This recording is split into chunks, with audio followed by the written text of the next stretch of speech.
le 5e dimanche du Grand Carême, nous faisons mémoire de Sainte Marie d'Égypte, qui a eu une vie de débauche, qui a été prostituée, qui était vraiment dans une vie de péché, de passion, qui était tournée vers le corps. Et un jour, elle voit plein de gens, c'était dans le port, et elle décide d'aller voir qu'est-ce qui se passe. Et puis elle découvre que tout ce monde prend le bateau pour aller à Jérusalem, pour aller en Terre Sainte. Elle se dit, bon, ben, je vais aller avec ce groupe et tout cela. Et quand elle arrive vers le Saint-Sépulcre, il y a une force qui l'empêche de rentrer. Et elle essaye, mais elle n'arrive pas. Et alors, elle comprend qu'il y a quelque chose qui ne va pas.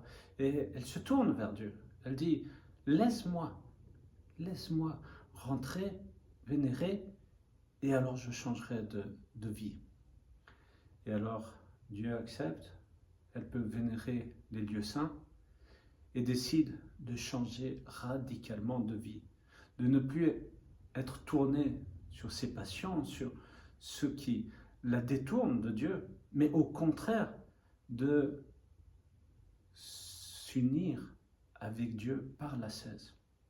Et vous voyez, il y a quelque chose de très important. Nous sommes tous pécheurs, mais les saints, eux, ont compris, ont ressenti qu'ils étaient pécheurs. Et ils ont eu cette force de changer de vie et de se tourner vers Dieu et de mener une vie d'ascèse, une vie de prière, une vie de jeûne. Et il y a une chose qui est importante, c'est la détermination. Oui, si on n'a pas cet esprit de détermination, comme dit le métropolite Antoine de Souroge, si on n'a pas cette détermination, on ne peut pas avancer, on ne peut pas changer. Oh, combien de fois on tombe et au lieu d'espérer et de croire en la miséricorde de Dieu, on écoute le démon et nous plongeons encore plus bas parce qu'on ne croit pas à cette miséricorde de Dieu. Et on se dit, mais non, avec tous ces péchés que je fais, que je commets, je ne suis pas digne d'aller à l'église, je ne suis pas digne de recevoir les saints sacrements. Et alors on se prive de ceux qui va, en fait, nous nourrir, de ceux qui va nous donner cet oxygène, de ceux qui nous donnent cette force de mener notre ascèse. Et alors, le démon a gagné. Mais non. Quand on chute, les pères nous disent, quand on chute, il faut espérer, il faut se relever. Alors oui, il faut faire cet effort de se relever.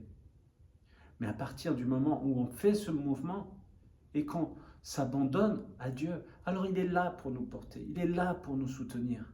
Alors croyez en la miséricorde de Dieu et gardez ce courage et n'écoutez pas cette voix qui nous dit « Oh, non, tu n'es pas digne. » Ok, on ne sera jamais digne, d'une certaine façon. Ça, c'est une réalité.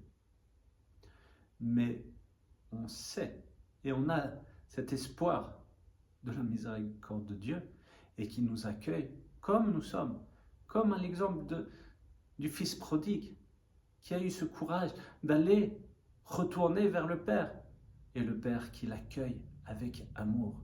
Alors gardons cela, gardons cette envie d'être dans cette ascèse, d'être dans cette lutte pour Dieu, parce que tout sera fait pour nous détourner de Dieu. Mais gardez ce cap qui est cette rencontre, cette union avec Dieu. Et même si on pêche, continuons à aller à l'église, continuons à vivre ces offices, continuons à vivre de cette miséricorde de Dieu à travers l'église et vivons cette rencontre et cette union avec lui.